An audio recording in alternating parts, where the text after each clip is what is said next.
Right, this is Steve Smith. I wanted to go over my most recent 4-0 with Pioneer Mono Red Wizards. Slick Shot Show Off has been a huge add to the deck, and it basically enables some one-shot kills or just huge chunks of damage compared to before playing like the Vishino Pyromancer. This isn't a great hand, but it's got some burn. If we draw a creature off the top, it's good. And in a red mirror, having all these removal spells is actually pretty awesome. It turns out they're Gruul, which does make it a little harder when they have Blossoming Defense and stuff.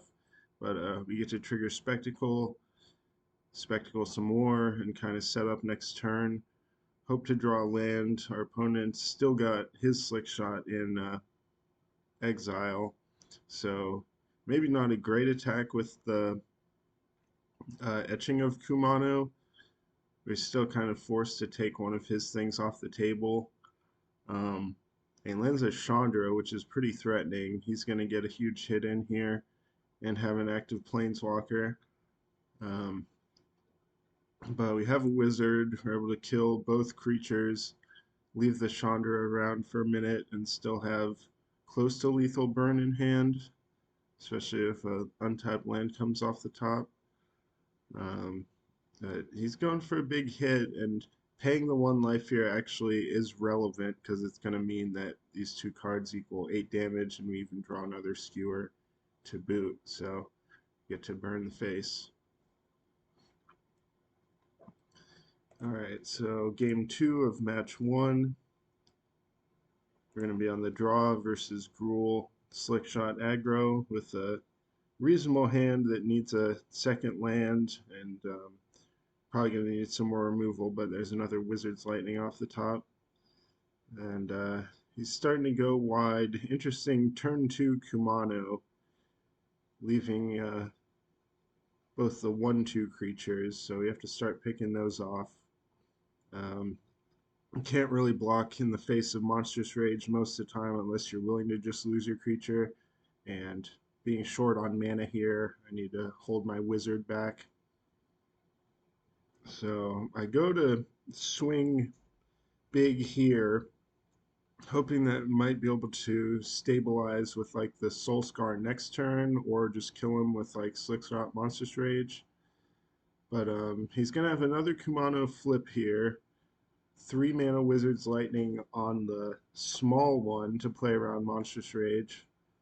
Um, so we're gonna have Play with Fire up and Prowess triggered, but he goes for the Den. And beginning of combat, I decide to do it just in case. Like, I could let him swing out if he thinks he's really going to kill us, but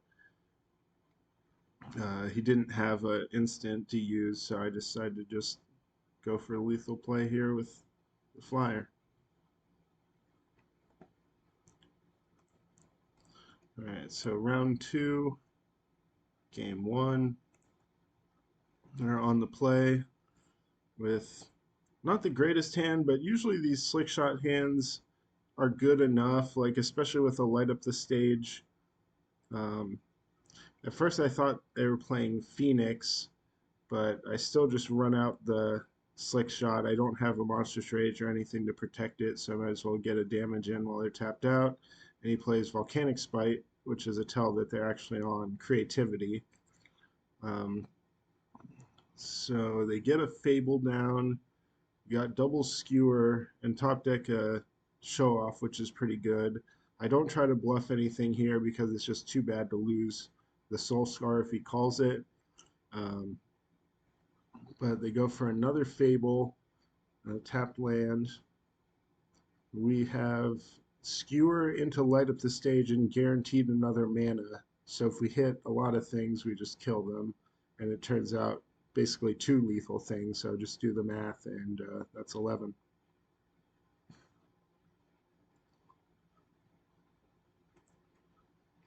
Alright, game 2 of match 2. I'm on the draw against Is It Creativity, most likely. I have to take a mulligan, but end up with a really good 6. And another creature is basically just what I wanted here, to go with the second Kumano. It's always an interesting call how to sequence in these spots. I decided to go with the Swift Spear first in this case, and he ends up countering it. But if he didn't, I would probably just go to combat and try to light up, because if I go for Kumano, he can just Volcanic Spite it immediately, and it's kind of a waste. But I instead go for the Soul Scar kind of setup here. We get to light up with the top deck Kumano into more lands and just take care of his thing so he can't trade it. So we're definitely hoping to draw another 1 mana spell off the top. They still have pretty high life at 12, but it's an interesting spot. I do the math and I can't quite kill them with the play with fire. I'm thinking if they don't have big score, they could just Mirex or be trying to creativity off their flip Fable. But they do have the big score. So the only way I really get punished for that is if I did play with fire, I would put them down to 2 life, and then an untapped shock land would kill them. They wouldn't be able to do it. But he just plays a tapped shock land anyway, and I draw another slick shot and go to combat with everything. Should be plenty lethal, but he does have 4 cards, so there's a chance like 2 removal spells or something could mess me up. But it looks like with the way he blocks, he's just going to cast another big score. I put a Swift Spear to the bottom, and then they scoop.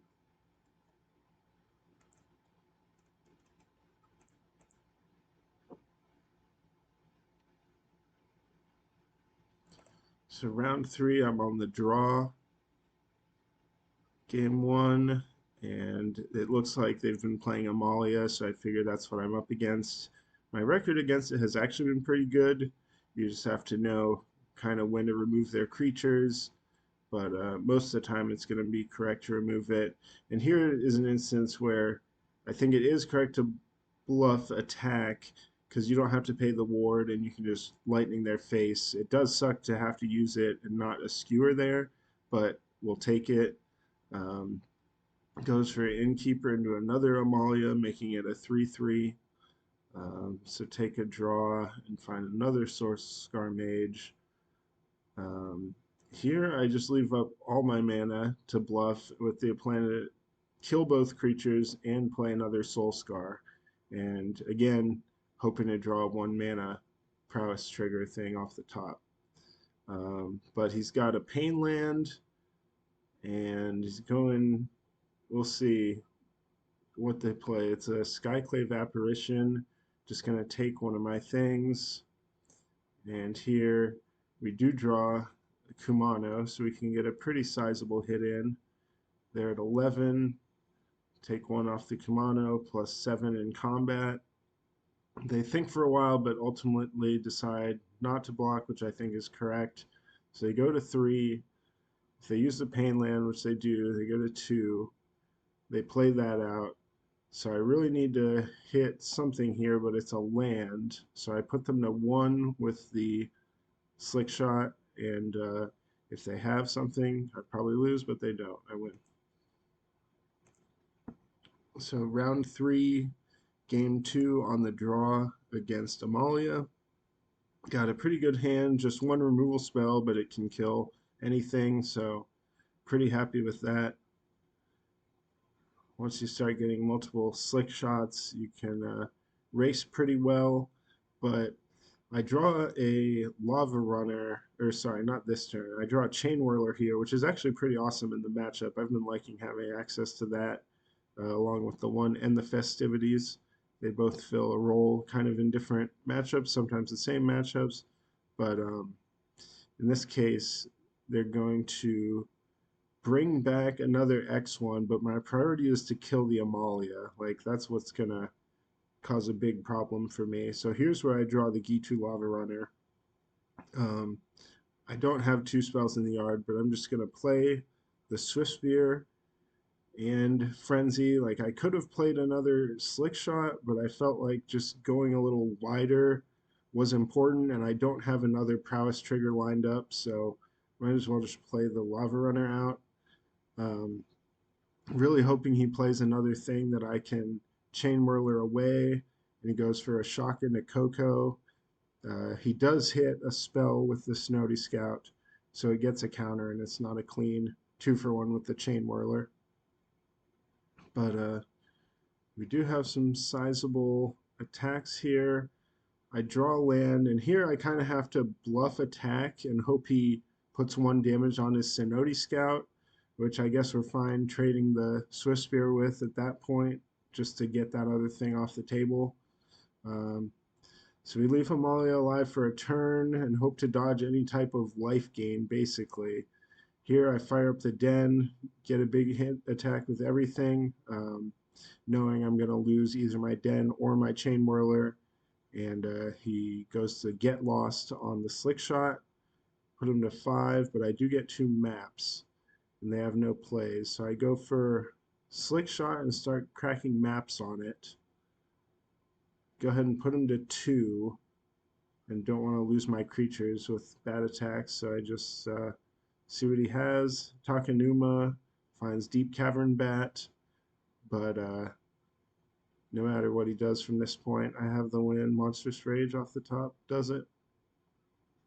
But yeah, you got to watch out for the bat. It could start the combo if it wasn't already lethal. So round 4, the finals.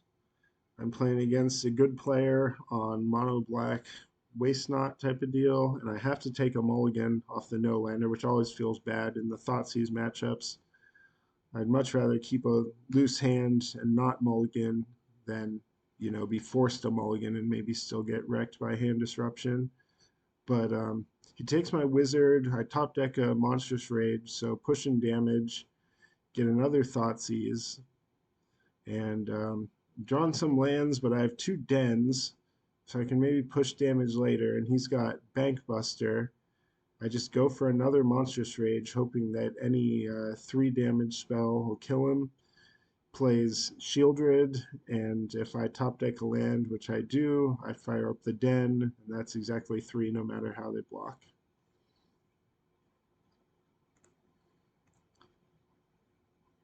Alright, so next game on the draw versus mono black for all the marbles. Again, this is the kind of hand I like to keep in the Thoughtseize matchups, like lots of multiples, lots of redundancy. I top decked a land right when in the first of 2 draw steps I had to get it. And it's kind of awkward having all these skewers, but I know I'm going to get to use at least 1 now, and he's probably going to play some type of sweeper. So I just go for the skewer to turn on my Lava Runner for next turn. Here I top deck another Lava Runner and decide to play it, although I could have used 1 and 1 skewer.